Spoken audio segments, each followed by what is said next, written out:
චාව් ළමයි ඔයාලා හැමෝම ආදරයෙන් සාදරයෙන් පිළිගන්නවා මගේ YouTube channel එකට.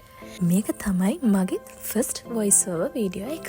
මේ වීඩියෝ එකෙන් මම ඔයාලව අරන් යන්න හිතුවේ අවුරුදු 2000කට වඩා කාලයක් අලුවලින් යට වෙලා ගිය ඓතිහාසික වටිනාකමක් තියෙන පොම්පේ නගරය බලන්න. ඉතින් පොම්පේ නගරය ගැන තවත් ගොඩාක් විස්තර මේ වීඩියෝ එකේ ඉස්සරහදී ඔයාලට බලා ගන්න පුළුවන්. ඉතින් ඔයාලා මේ දැක්කේ අපේ ගමනට අද සහභාගී වෙන සමාජිකයෝ. මේ තමයි මගේ හස්බන්ඩ්. මොන දේ කරන්නත් කලින් කාලා ඉන්න එපැයි. ඉතින් කාලා බීගම ඔන්න අපේ ගමන පටන් ගත්තා. බලන්නකෝ ඒ වටපිටාවේ තියෙන සුන්දරත්වය. ඔය ඈතින් පේන යෝධ කඳ තමයි විසුවියස් ගිනි කඳ කියන්නේ. මුළු නාපෝලියම වට වෙලා තියෙන්නේ මේ වගේ යෝධ කඳු වලින්. ඉතින් මේ පොම්පේ කතාවටත් මූලික ආරම්භය වෙන්නේ මේ ගිනි කඳම තමයි. කතාවෙන් ඔන්න අපි තැනට ආවා. ඔන්න දැන් තමයි හොඳම හරිය පටන් ගන්න. වීඩියෝ එකේ දිගටම රැඳිලා ඉන්න මොනවද ඉස්සරහට වෙන්නේ කියලා බලන්න. ස්ටේෂන් එකකින් එළියට ආපු ගමන් අපිට පේන්නේ හාස්කම් වලින් පිරිච්ච පොම්පේ පල්ලිය. ඉතින් පල්ලියට යන්න කලින් මෙන්න මෙතනින් අපි ෆ්‍රෙෂ් ලවර්ස් ටිකක් අරගත්තා. මොන ලෝකෙ ගියත් බල්ලෙක් පූසෙක් දැක්කොත් මගේ වැඩේ ඉතින් එයාලව චුට්ටක් හුරතල් කරන එක තමයි. ඔන්න එයාට ටටා බයි කියලා අපි ඊළඟට ගියේ චර්ච් එකට. ලස්සන නිල් පාට අහසත් එක්ක පොම්පේ චර්ච් එක හරිම ලස්සනට පෙනුණා. බලන්නකෝ මේ වටපිටාව. හොඳට බලන්න මේ ගොඩනැගිලි වලට පිටිපස්සෙන් ඔයාලට යෝධ කඳු පන්තියකුත් බලා ගන්න පුළුවන්. අපි ගියේ ඉරිදා දවසක නිසා ඒ වෙනකොටත් දිව්‍ය පූජාව පටන් අරගෙන තමයි තිබුණේ.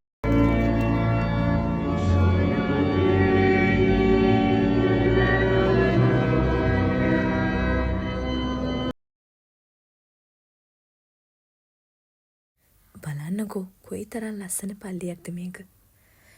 මේ පල්ලියටත් ලොකු ඓතිහාසික වටිනාකමක් තියෙනවා. අපි මේ ගියේ පෙබරවාරි මාසේ. හැබැයි ඒ වෙනකොටත් මේ පල්ලියේ ගවලනේ නම් තාමත් තියෙනවා. සාමාන්‍යයෙන් නත්තල් කාලේ විතරයිනේ ගවලන දකින්න ලැබෙන්නේ. හැබැයි මේ විශාල ගවලනේ ඒ වෙනකොටත් මිනිස්සුන්ට බලා ගන්න පුළුවන් වුණා. ඉතින් දිව්‍ය පූජාවට සහභාගී වෙලා වැඳලා පුදලා අපි මේ යන්නේ ආසම කොටස බලන්න. ඒ කියන්නේ පොම්පේ නගරය බලන්න. බලන්නකෝ කවුද අපිට බයි කියන්නේ කියලා. හරිම කියුට්. මෙයත් හරිම ලස්සනට ප්ලේ කරා. අනේ මේක දැක්කම නම් මටත් රටයක් යන්න ආසයි තුණා. හැබැයි මොනවා කරන්නද? ලොකු බබාලා එක්ක යන්න ඇරුණේ. කමක් නැහැ. අපි යමු අපේ වැඩේට. ඔන්න අපි ඇතුල් වෙන්නයි හදන්නේ. මෙන්න මේ අයියාගෙන් ටිකට් එකකුත් අරගෙන අපි ඇතුළට ගියා. අනේ මේ බලන්නකෝ ඇතුළට යද්දිම කොලොසියම තියෙනවා. බොරු මේක කොලොසියම නෙමෙයි. මේ ඇවිල්ලා එලිමහන් වේදිකාවක්. දැන් ඔයාලා කල්පනා කරනව නේද පොම්පේ නගරයට මොකටද එලිමහන් වේදිකාවක් කියලා? එහෙනම් අහගන්නකෝ. මේ නගරය අවුරුදු 2000කට වඩා පරණ ගොඩාක් ලොකු ධනවතුන් ජීවත් වෙච්ච නගරයක් කියලා තමයි කියවෙන්නේ. ඉතින් මේ නගරේ හැම සැප සම්පතක්ම තිබ්බලු. ඉතින් අපිටත් ඇත්තටම පුදුම හිතුණා අවුරුදු 2000 ගානකට වඩා පරණ නගරයක මෙච්චර තාක්ෂණය දියුණුද කියලා. මෙතන දැක්ක ගමන් මට නම් මතක් වුණේ කාටුන් එකක්. මොකද්ද කියන්න බලන්න. සූරපප්පා. මෙහෙඩුවක් කරේ. ඇත්තටම ඉතින් අපි කාටුන් වලින් මේ වගේ තැන් දැකලා තිබ්බට මගේ ජීවිතේ පළවෙනි වතාවට තමයි මේ වගේ තැනක් මගේ ඇස් දෙකෙන්ම දකින්නේ.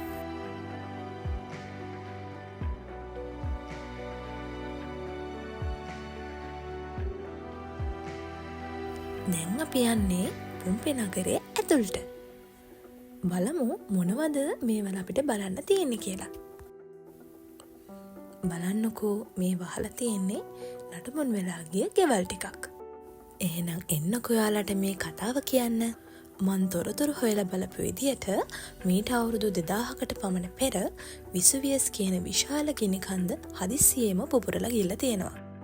ඉතින් මිනිස්සු 11000කට අධික ප්‍රමාණයක් පණ පිටින් ඒ ලාව හා අළු වලට යට වෙලා මිය ගිහිල්ලා තියෙනවා. ඒ යට වෙච්ච නගරය තමයි මේ පොම්පේ නගරය කියන්නේ. ඒ මිය ගිය මිනිස්සුන්ගේ දීපල ඒ වගේම එයාලගේ සිරුරු තාමත් මේ නගරයේ ආරක්ෂිතව තියෙනවා. ඔයාලා දැන් මේ දකින්නේ එහෙම අළු වලින් යට වෙලා ගිය ගෙයක්. පේනව නේද? කොච්චර සුඛෝපභෝගී විදියට මේවා තියෙන්නේ නැතිද? මේ වගේ චූටි ස්විමින් පූල් කියලා හිතන තටාකනම් මෙහි ගොඩාක් ගෙවල් වල තිබ්බා. බලන්නකෝ කොච්චර ලස්සනට මේවා හදලා තියෙනවද කියලා. ඒ පාර මෙයා කියනවා මේක නම් වොෂ්රූම් එකක් වගේලු. ඔන්න දැන් ඔයාලා මේ දකින්නේ පොම්පේ නගරයේ තියෙන විශේෂතම දේ. ගල්වුණු මිනිස් සිරුරු නැත්තම් ප්ලාස්ටර් කාස්ට්ස්. කවුරුත් නොසිතපු වෙලාවක ගිනිකන්ද පුපුරපු නිසා ඒ ගිනිකන්දෙන් ඇති වූ ලාවා සහ අලුවලට මිනිස්සු ඉඳපු ඉරියව්වෙන්ම මිය ගිහිල්ලා තියෙනවා. පසු කැණීම් වලදී හමු වෙච්ච මේ වගේ සිරුරු විශාල ප්‍රමාණයක් අදටත් ආරක්ෂිතව පොම්පේ නගරයේ තියෙනවා. වීඩියෝ එක දිගටම බැලුවොත් ඔයාටත් ඒව බලා ගන්න පුළුවන්. දැන් ඔයාලා මේ දකින්නේ මං කලින් පෙන්වුවා වගේම විනාශයට පත් වුණු නිවාස කිහිපයක්. මේ යන පාර දිගටම තියෙන්නේ එක එක ජාතියේ ගෙවල් වල නටබුන් තමයි. ඒ වගේම තමයි මේ නගරයේ මොන තැනකින්දන් බැලුවත් මේ විසුවියස් ගිනිකන්දන ලස්සනට පේනවා. බලන්නකෝ බැලුව බැලමට ප්‍රභූ කෙනෙක්ගේ ගියක් වගේ පේන මේ ගෙදර ලස්සන.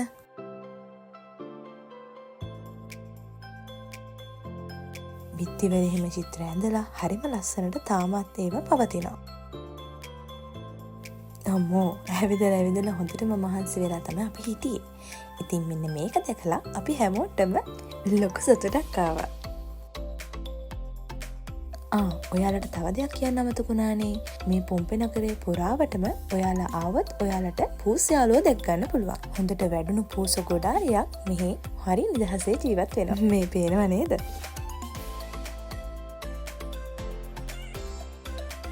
මෙයා මේ උඩ නැගගෙන වීඩියෝ කරන්නේ පොම්පේ නගරයේ view එක. පොම්පේ නගරය සම්පූර්ණයෙන්ම වගේ මෙතනට හොඳට පේනවා. බලන්නකො කොච්චර ලොකු ලස්සන නගරයක්ද කියලා මේක.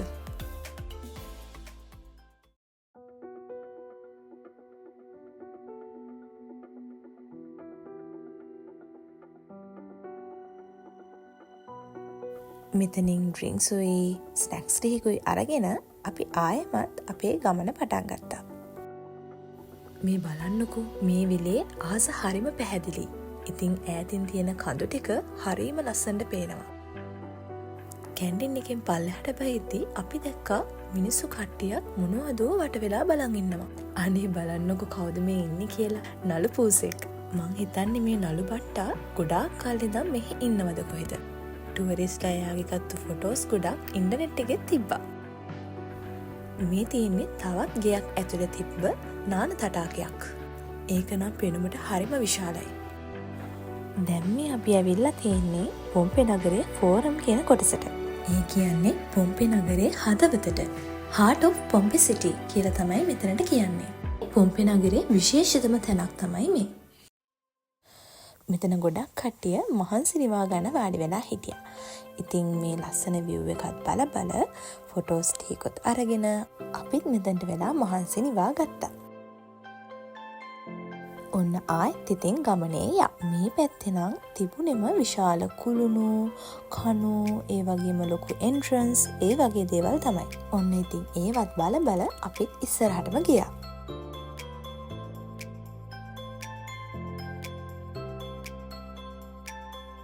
අනේ බලන්නකෝ මට ඒ පාර හම්බුනේ යාළුවගේ ලස්සන. එයා නම් හරිම කියුට් පුළුම් බෝලයක්. මම පළවෙනි පාර දැක්කත් හැමදාම දන්න කෙනෙක් වගේ මගේ ඇඟටම නැග්ගා. ඔන්න ඉතින් එයාගේ කෝලන් ටිකත් බල ඉඳලා හරිම දුකින් එයාටත් ටටා බයි කියලා අපි ආයෙ ඉස්සරහට යන්න පටන් ගත්තා. ආයෙත් අපි මේ මුළු පාර දිගේම දැක්කේ අපි මුලින්ම දැක්කා වගේ නටබුන් වලා ගිය ගෙවල්. මේක නම් බැලුව බැලමට නටබුන් වුණ කඩයක් වගේ. මේ ටිකත් බලාගෙන අපි ඊළඟට යන්න හදන්නේ ආයෙත් ප්ලාස්ටර් කාස්ට් බලන්න. අනේ බලන්නකෝ රෙනොවේෂන්ස් හින්දා මෙතන තිබ්බ ප්ලාස්ටර් කාස්ට් ටික වෙන තැනකට මාරු කරලාලු. ආයෙත් කමක් නෑ කියලා හිත හදාගෙන අපි ඒ තැනටත් යන්න පටන් ගත්තා. ඔයාලට පේනවද මේ පාර හැදිලා තියෙන්නේ ලොකු ගල් වලින්. කොහොම හරි ගිහිල්ලා ඔන්න අපි තවත් ප්ලාස්ටර් කාස්ට් එකක් හොයාගත්තා. අනේ එයාව දැක්කම නම් ගොඩක් දුක හිතෙනවා. බලන්නකෝ ගිනි කන්ද පිපුරුමට බය වෙලා මූණත් අතින් වහගෙන ඉන්න විදියටම තමයි එයා මිය ගිහින් තියෙන්නේ. මොනව කරන්නද? හැමෝගෙම වෙලාවනේ ඉතින්. මේ මිනිස්සු හේනිකින්වත් හිතන්නේ නැති වෙති එයාලට මේ වගේ දෙයක් වෙයි කියලා. මේ තියෙන්නේ ගිනි කන්දෙන් විනාශ වෙච්ච අශ්වයෙක්ගේ ඇටසැකිල්ලක්. බලන්නකෝ මිනිස්සු වගේම සත්තුත් මේකෙන් ගොඩාක් විනාශ වෙලා තියෙනවා. ඔන්න දැන් අපි ආයෙ යන්නේ තවත් ගොඩාක් විශේෂ තැනක් බලන්න. කොහොම හරි හොයාගෙන ඔන්න අපි අන්තිමේටම එතනටත් ආවා. බලන්නකෝ මෙයාගේ තියෙන සතුට. අර ආන්ටිත් බය වුණා. අනේ මේක බලන හැමෝන්ටම හිතෙන්නේ මට හිතුණ දේම වෙන්නේ නැති. මේ මිනිස්සු කොච්චර පවුද කියලා. සමහර මිනිස්සු නිදාගෙන ඉන්න ගමන්ම සමහර චූටි ළමයි අම්මගේ ඇඟේ තුරුල් වෙලා හරිම දුකයි මේව දකිද්දි.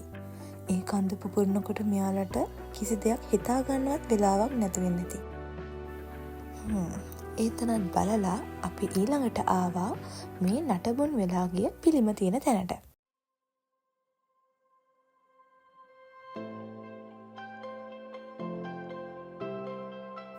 ඒ ටිකත් එහෙම බලලා අපි ඊට පස්සේ ගියා ෆොටෝස් ටිකක් ගහන්න. බලන්නකෝ හරිම ලස්සන view එකක් තමයි මෙතන තිබ්බේ. ඒ වෙනකොට ඇවිදලා අපේ හොඳ පණ ගිහිල්ලා තමයි තිබ්බේ. පේනව නේද? මගේ හස්බන්ඩා හති අරිනවා වාඩි වෙලා. කොහොම හරි අපි දන්නේම නැතුව අපි නගරෙම බලලා ඉවර කරා. නගරෙම බැලුවා කිව්වට අපිට මිස් වෙච්ච තැනුත් ගොඩක් තිබ්බා කියලා පස්සේ තමයි දැනගත්තේ. ෆයිනලි වොෂ්රූම් එකට ගිහලා පොඩ්ඩක් ෆ්‍රෙෂ් අප් වෙලා අපි ඊළඟට ගියා කන්න යමක් හොයාගෙන. ඔන්න අපි එළියට යද්දිත් මේ යාළුවව හම්බුණා. එළියට යන ගමන් එතන තියෙන පොඩි මියුසියම් එකටත් අපි ගියා. එතන ලොකු කොලෙක්ෂන් එකක් තිබ්බේ නෑ. ඒ නිසා අපි ආයෙත් කන්න යමක් සොයාගෙන යාමේ මෙහෙම පටන් ගත්තා.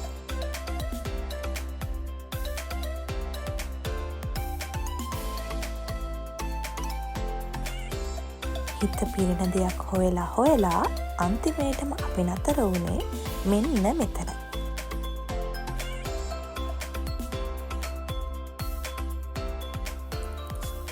ඉතින් කෑම ටිකත් ඕඩර් කරලා කෑම ආවට පස්සේ තිබ්බ බඩගින්නට මට වීඩියෝ කරන එකත් අමතක වුණා. ඔන්න ඉතින් මැද්දෙන් මතක් වෙලා පොඩි වීඩියෝ කෑල්ලකුත් ගත්තා. ඔන්න ඉතින් කාලා පීලා හිතයි බඩයි දෙකම පුරවගෙන දැන් අපි ගෙදර යන්නයි හදන්නේ. ඒත් එක්කම මගේ පළවෙනි voice over වීඩියෝ එක මෙතනින් ඉවරයි. වීඩියෝ එක ඉවර වෙනකම්ම මාත් එක්ක හිටපු ඔයාලට ගොඩාක් ස්තුතියි. මාව දිගටම බලන්න අනිවාර්යෙන් මගේ YouTube channel එක subscribe කරලා තියාගන්න. ඒ වගේම ඔයාලගේ අදහස්, යෝජනා, චෝදනා තියෙනවා නම් අනිවාර්යෙන්ම comment එකක් දාන්නත් අමතක කරන්න එපා. එහෙනම් අදට ගිහිල්ලා එන්නම්. හැමෝටම සුබ දවසක්. bye.